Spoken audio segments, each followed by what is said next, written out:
This is the only way to escape quicksand. If you ever somehow find yourself trapped in quicksand, don't panic. Despite what you've seen in films, you're not going to get sucked under. The truth is, quicksand is denser than us, so you'll float more than you'll sink. Basically, the air in your lungs will keep your upper body above the quicksand, while your legs might get stuck. Now here's what you need to do to get out. Start with one leg and move it around a bit like you're stirring a big pot of soup. Doing this lets water seep down and break up the thick sand, making it easier to pull your leg out. Once you've got one leg out, bend forward onto the free knee. This helps spread your weight around and prevents you from sinking right back in. Now do the same stir the pot motion with your other leg. Pull it out and there you go. You just got yourself out of quicksand. 3 ways to survive a zombie apocalypse. Number 1. Get as far away from the cities as possible, being that there's going to be a ton of people around and not many corners to turn to. When being in most cities, you have high buildings. You don't want to get trapped on the roof of one of them and having to fight your way all the way down. I would suggest going towards the countryside. Number 2. Make sure you have non-perishable foods. Things that are in cans. Things that can last long periods of time. Things like beans and canned chicken. Also, any kind of bottled or canned beverage will do. Preferably something that's refillable. Number 3. Make sure you have a weapon that you're very comfortable with when going throughout this apocalypse. Something that doesn't make too much noise but deals a ton of damage, like a barbed wire baseball bat or a sledgehammer. Don't forget to like and follow if you want me to continue this series. She took the life of her husband after she found out that he was actually born a woman. In February of 2002, Elizabeth Radowski met Angelo Headington, and Elizabeth was working as a salesman, and she went to the farm where Angelo was working. The two instantly hit it off and they started a romantic relationship. About 3 months later, they ended up getting married, but the relationship quickly turned into one with anger, rage, and violence. 3 months into their marriage, Angelo viciously attacked Elizabeth, and this is what caused her to fatally stab Angelo in self-defense. When paramedics were called to the scene, they were checking out Angelo's body, trying to stop the bleeding, and that's when they noticed that his private area was actually a prosthetic, and he was born as a woman named Angela. Elizabeth stated that Angelo told her that his ex had burned his genitals in a fit of rage, so when they were intimate, it was always dark with the lights off, and she never saw him take off his clothes in front of her. Elizabeth was arrested on second-degree murder charges after Angelo had died in the hospital. Elizabeth told authorities that Angelo had attacked her and she had no other choice but to defend herself. The charges against Elizabeth ended up being dropped, and the grand jury determined that she did act in self-defense.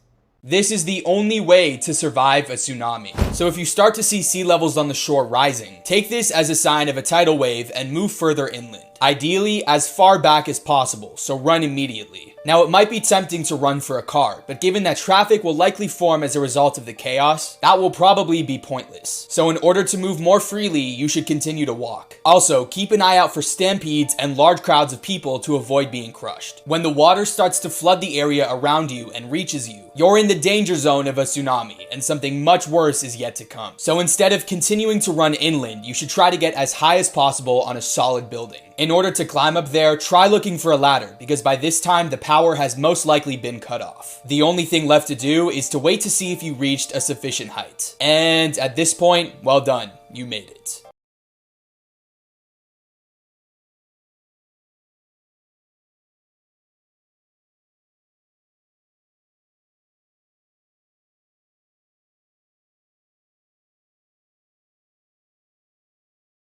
This story truly infuriates me. This woman was forced to marry this man, and only a few weeks later, she was found murdered. This is about 20-year-old Rukia Hadari, who moved from Afghanistan to Australia with her family at a very young age. In 2019, Rukia was forced by her mother to marry 25-year-old Muhammad Ali only 2 weeks after her mom introduced them. Leading up to the wedding day in November, Rukia was going around telling her friends, teachers, and counselors that she did not want to go through with the wedding, but had no choice because her mom told her that she had to do it. Before their wedding day, Rukia and Mohammed had only seen each other a few times, and during the ceremony, it's clear that she does not look happy or excited at all. After their ceremony, Rukia moved across the country to live with Mohammed, leaving her friends and family behind, and things quickly took a turn. Only 6 weeks after their wedding, Rukia's life was savagely taken by Mohammed after he got upset said that she was not cooking or cleaning for him. He even took this video moments before he took her life and sent it to her family to try to embarrass her. Mohammed slit her throat with a kitchen knife, and then he called her brother to let him know what he did, and then he turned himself in. But here's the twist. Not only was Mohammed charged with murder and sentenced to life in prison, Rukia's mother was also found guilty and was the first person in Australia to be convicted of causing a person to enter into a forced marriage.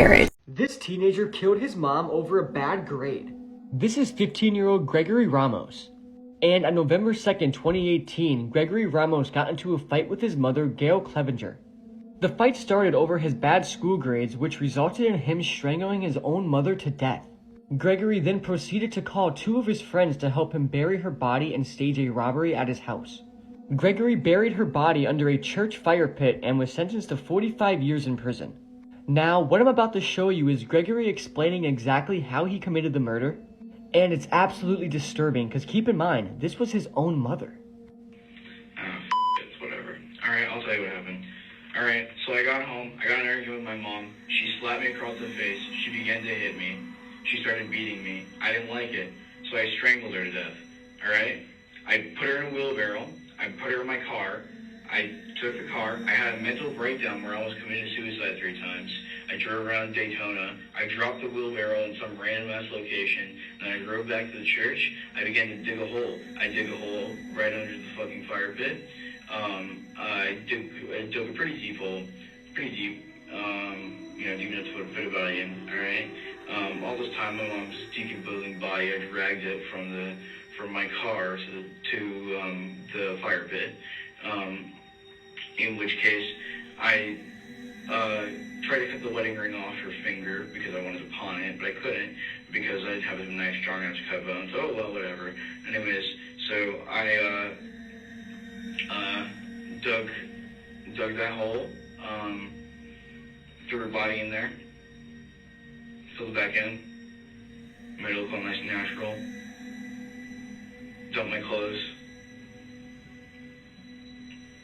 and then I went home. The easiest horror movies to survive. Number 1, Candyman. All you have to do is not say his name 3 times and you will survive. It might genuinely be one of the easiest movies you could survive as long as you're not dumb. Number 2, The Ring. They tell you, hey, don't watch this tape or you'll get cursed. And then you watch the tape and wonder why you're unalive. Just don't watch the tape and you'll be perfectly fine. Number 3, Chucky. Chucky is a doll. Remember that. Chucky's a doll. Yes, very smart, the intellect of a man that pretty much inhabited the doll when he was unalive. But nonetheless, it's a doll. I'm punting Chucky across the room. I'm sorry. Number 4, Pennywise. Now, me being a kid or me being an adult, I'm going nowhere near a storm drain. There's no way I'm going to the storm drain and having a conversation with someone dressed like a clown. It's just not gonna work for me. It's just not something I'm gonna do. The first 1,000 of you to click the link in my bio and subscribe to my YouTube channel.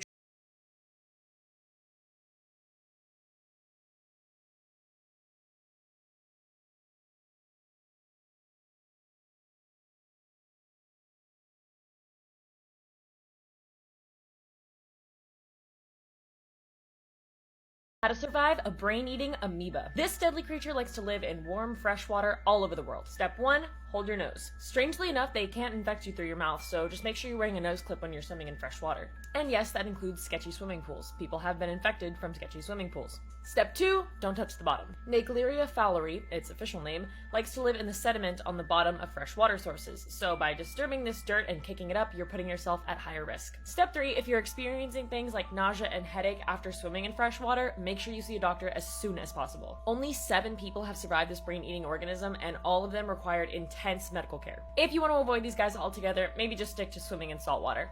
Try the Bahamas. Hashtag not sponsored. And that's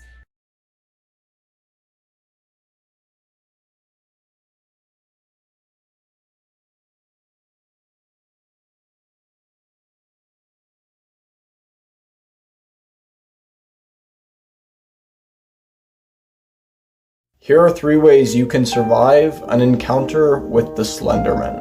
According to legend, the Slenderman is a malicious entity with supernatural abilities, known for stalking and tormenting its human victims, seemingly without cause.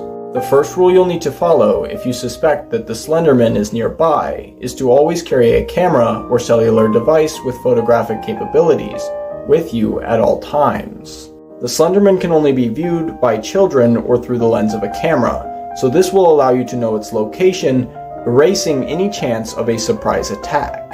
Secondly, you'll want to keep an eye out for warnings posted by the Slenderman's previous victims. If you ever see any, run. Finally, if you're being chased by the Slenderman, try to avoid running on foot. The Slenderman is exceptionally fast, can teleport, and has arms that can extend more than 10 feet, so it's much safer to flee in a vehicle or take cover inside. Tag a friend if you're watching this alone, and follow for more.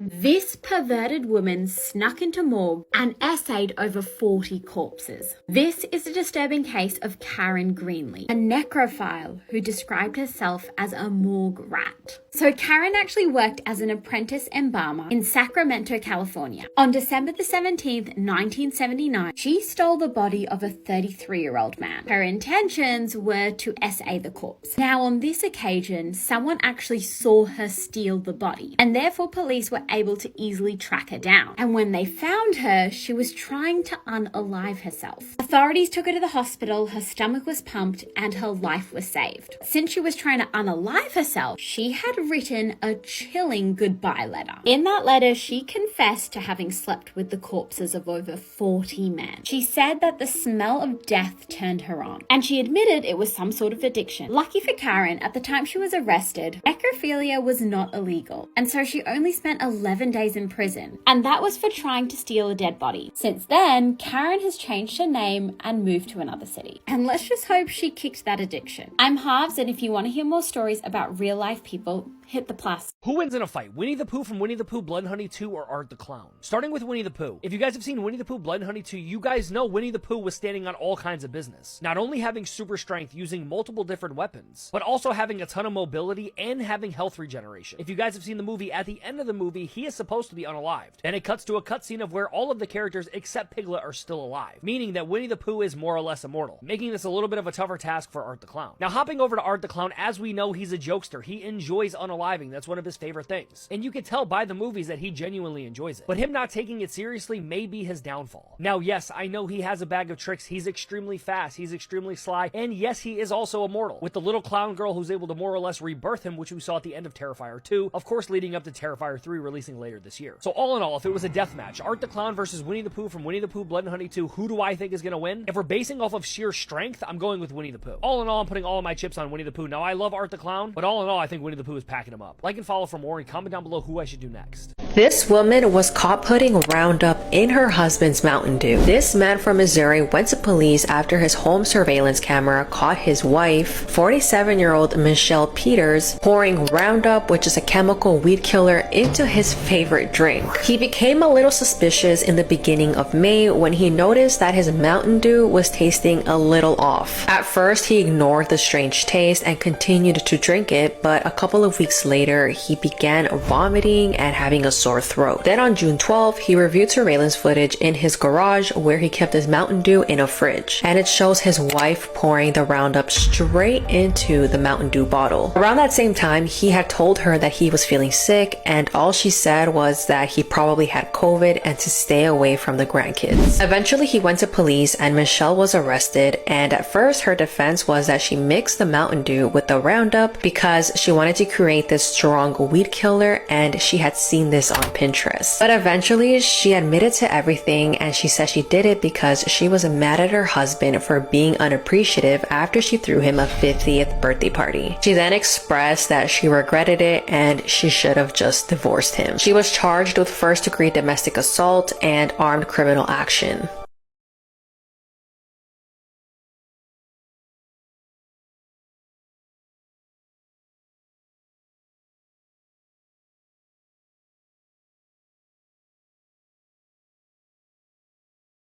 How sleep paralysis looks like.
Allegedly, this 4-year-old girl named Lee went missing in Disneyland in Anaheim, California on October 12th.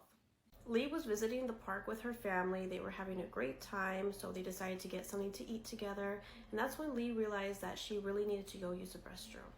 Surprisingly, the mother let 4-year-old Lee go to the restroom by herself because, after all, it is Disneyland. It's safe, right? Time started to pass by, and Lee was taking longer than usual, so the mother went to the restroom to see what was going on. When the mom entered the restroom, she saw the most unbelievable thing ever. The mother witnessed a man taking Lee to an underground tunnel, and when she tried to go grab Lee, the door completely closed and she was unable to catch her. Allegedly, the mother ran out of the bathroom crying for help and contacting the authorities. Authorities and employees of Disneyland completely checked the bathroom and they could not find anything, and they just made it seem like she was crazy and making up the whole thing. Lee's father told Disney management that they should break down the floor of the bathroom to prove that there's not a tunnel, and they told him no. Disneyland management had told authorities that these parents had lost their mind and were completely making this up. The parents also wanted to see video surveillance of when Lee was walking to the bathroom, but apparently it wasn't working that day. There's also one instance of where a mother is in the bathroom stall and she sees a hole going through the wall, and it looked like there was an underground tunnel where they could see them. In 2006, 35 Disney employees ended up getting arrested for crimes against children, so this story does not seem too far-fetched, but I guess we will really never know. What is the biggest difference between Michael Myers, Jason Voorhees, and the new age slasher Art the Clown? It's this one thing. Will Gen slashers always hold true to this? Because they're not threats. But will Art the Clown see it that way? I don't know, because from what I've been told, the first couple minutes of Terrifier 3 are said to be some of the most disgusting, disturbing, and shocking things we've ever seen. And that's saying a lot, because Terrifier 2 was absolutely insane. Especially the bedroom scene. People were literally running out of the theaters and throwing up when they first saw Terrifier 2. And if the first couple minutes of Terrifier 3 are said to be some of the most shocking and disturbing things we've seen from Art, what does that mean for this little person? What's gonna happen? Because from the countless set photos we've seen, Art the Clown is dressed up as Santa Claus and going to the mall. Meaning he's gonna have a ton of people around him sitting on his lap and telling him what he wants for Christmas. Now, we already know what Art the Clown wants for Christmas. He wants to decorate with people. Now, I've been getting a lot of questions and tagged in this video. Do I think Art the Clown is genuinely gonna pack this kid up? I don't know. I don't think Damien Leone is gonna go that far, but if it's been said that this movie is going to be 10 times shocking, especially the first 5 minutes, and we've already seen the 2-minute clip where Buddy's going crazy downstairs, I really don't know if I would put it past Art the Clown for him to do this. I just kinda hope not. Skinwalker disguising as human.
Arkansas. Hot Springs, Arkansas was actually about 400 miles away from the couple's original destination. What you're about to see is intense.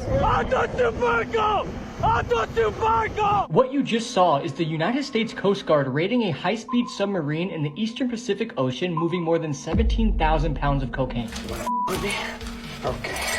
On June 18th, 2019, a Coast Guard surveillance aircraft tracked and intercepted Ball up in the air. Picked off! the drug-filled narco sub hundreds of miles off the Colombian-Ecuadorian coastline. The video shows a member of the Coast Guard riding on top of the speeding submarine.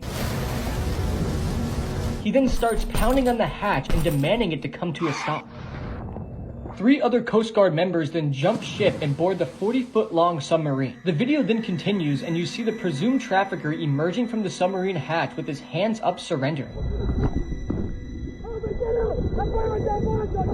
And in total, 5 alleged smugglers were seized on board the vessel and were handed over for prosecution by the United States Drug Enforcement Administration. Are these your friends, the police? Now, just watch the full encounter unfold. It's honestly something straight out of a video game.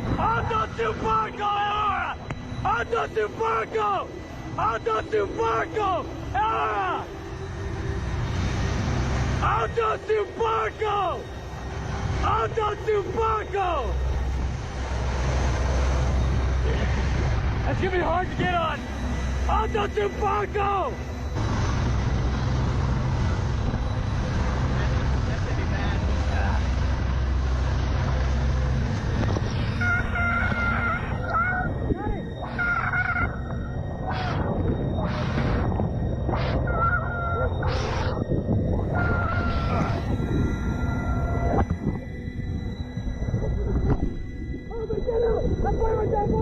Job is to make sure that these criminals survive long enough to have that justice served.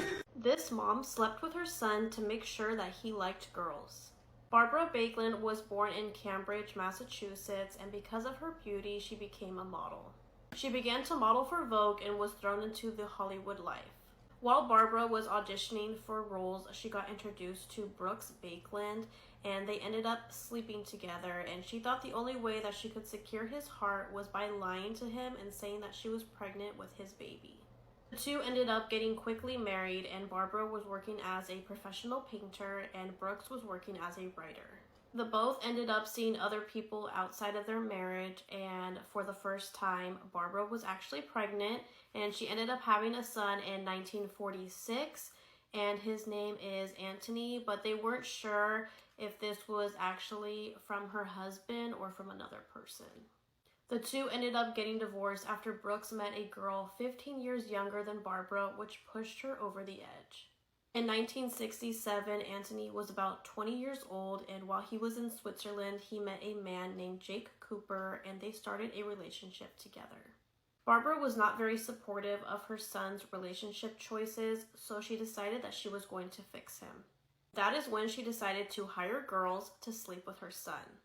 Obviously, this did not fix anything, so Barbara decided that she was going to sleep with her son, and hopefully this was going to change him. Anthony despised his mom and was thinking of ways he could end her life. On November 17th of 1972, Anthony had stabbed his mom with a kitchen knife and she died almost immediately.